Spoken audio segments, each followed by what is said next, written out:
Aside from staving off several dips under the $100 mark, ARM Holdings stock retains bullish sentiment because it keeps up innovation at an intense pace during the current AI boom, resulting in some noteworthy partnerships that fuel future firm financial prospects.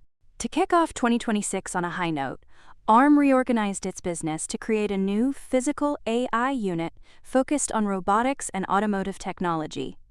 Reflecting growing interest in robots, particularly humanoids, showcased widely at CES.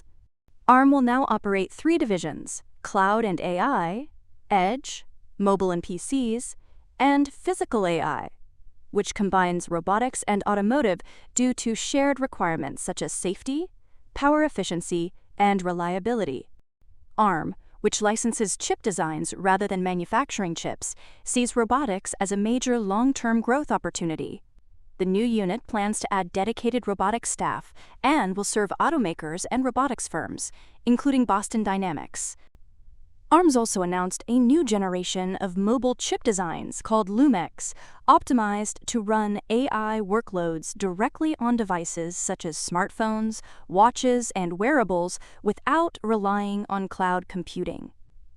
The Lumex lineup ranges from energy-efficient designs for wearables to high-performance versions capable of running large AI models on premium smartphones. The designs are part of ARM's compute subsystems strategy, which offers more complete, ready-to-use solutions to accelerate product development.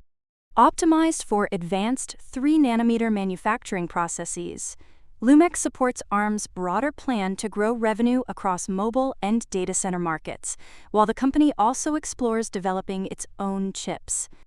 In terms of geographic expansion, ARM is seeking to expand its footprint in Southeast Asia as rising investment in data centers and artificial intelligence drives demand for its technology. Speaking to the Wall Street Journal, Chief Commercial Officer Will Abbey described the region as a hotbed of activity, citing strong growth momentum.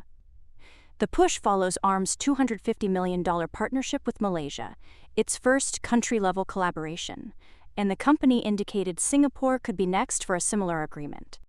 Shifting more towards East Asia, South Korea's industry ministry has signed a memorandum of understanding with ARM to strengthen the country's semiconductor and artificial intelligence sectors. Under the agreement, ARM will help establish a chip design school in South Korea to train about 1,400 advanced chip design specialists. The initiative aims to bolster South Korea's relatively weak system semiconductor and fabless industries, enhancing national capabilities in key technology areas and improving the country's competitiveness in semiconductors and AI. At the same time, ARM's increasingly central role in the global push for AI infrastructure is reiterated, with new partnerships spanning chip design, data centers, and on-device AI, especially as OpenAI is working with ARM on a recently announced deal with Broadcom to develop custom AI data center chips. OpenAI will design its first in-house processors. Broadcom will manufacture and deploy them starting in the second half of 2026. And ARM is collaborating on a CPU design tailored to OpenAI's server architecture.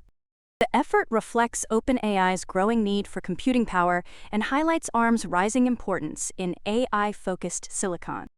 On top of that, Credo Technology Group joined the ARM Total Design ecosystem, contributing its high-speed SerDes and mixed-signal DSP IP, resulting in faster development of ARM-based chiplet solutions for AI, cloud, and hyperscale data centers, combining Credo's connectivity expertise with ARM's Neoverse compute subsystems. Another big name making ARM strong is Meta, which expanded its partnership with ARM. Under a multi-year agreement, Meta will use ARM-based data center platforms to power AI ranking and recommendation systems across Facebook and Instagram, aiming for higher performance and lower power consumption than x86 systems. The companies have jointly optimized Meta's AI software stack, including PyTorch and other open-source components for ARM architectures, improving inference efficiency from edge devices to large-scale data centers. In addition, ARM announced an expansion of its flexible access licensing program to include its ARM v9 Edge AI platform. The program lowers costs for startups and device makers by offering low or no-cost access to tools and training, accelerating chip development. ARM said more than 300 companies have joined the program, with 400 designs ready for manufacturing. ARM's position could be getting even stronger, as Qualcomm has reportedly shifted its flagship PC and smartphone chips to ARM's newer 9th-generation computing architecture, known as V9, presenting the potential to strengthen ARM's position in the semiconductor market and is likely to increase its licensing revenue, as ARM charges higher fees for its latest technology. ARM v9 includes enhancements aimed at improving artificial intelligence performance, supporting workloads such as chatbots and image generation. Qualcomm's adoption of the architecture helps its chips compete more effectively with rivals such as MediaTek and Apple, both widely believed to use ARM's v9 technology. The decision is notable given the company's recent legal dispute, during which ARM had threatened to cancel a key Qualcomm license before backing down. Qualcomm declined to specify the technology used in its newest chips, saying it selects instructions that best serve customer needs, while ARM declined to comment. Analysts say the revenue impact for ARM is difficult to quantify because Qualcomm licenses the architecture, but designs its own chips. Still, the move is seen as a positive signal for ARM, especially as it faces emerging competition from alternatives like the less mature RISC-V standard. However, in the short term, strong overall growth and an upbeat outlook didn't instantly lead to a surge in ARM stock at the start of the year, partly because licensing revenue for its most recent quarter came in at $505 million, below estimates of about $520 million, raising investor concerns, because weaker upfront licensing today can translate into softer royalty growth later. Management and analysts pointed to broader smartphone industry headwinds as a key risk. A global memory supply shortage, which was highlighted in an earlier video about Qualcomm, is pushing up handset costs and constraining shipments, which could weigh on ARM's royalty revenues given its deep exposure to mobile chips. ARM's CFO said royalties over the next year could be hurt by as much as 2% from these constraints, while analysts expect memory tightness to persist into 2027. That said, the core business remains strong. Total Q3 revenue rose 26% year-over-year to $1.24 billion, beating expectations, while royalty revenue jumped 27% to a record $737 million, driven by AI, data centers, and smartphones. Adjusted earnings were 43 cents per share, slightly ahead of forecasts.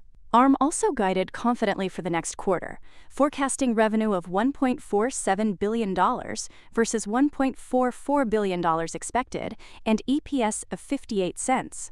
Executives emphasized that AI demand remains robust. CEO Rene Haas said demand for ARM-based designs used in AI workloads has no end in sight, with major players like NVIDIA adopting ARM architecture for data center CPUs. While smartphone softness and higher operating expenses tied to advanced chip efforts remain near-term concerns, ARM's long-term outlook is supported by its growing role in AI infrastructure and energy-efficient computing.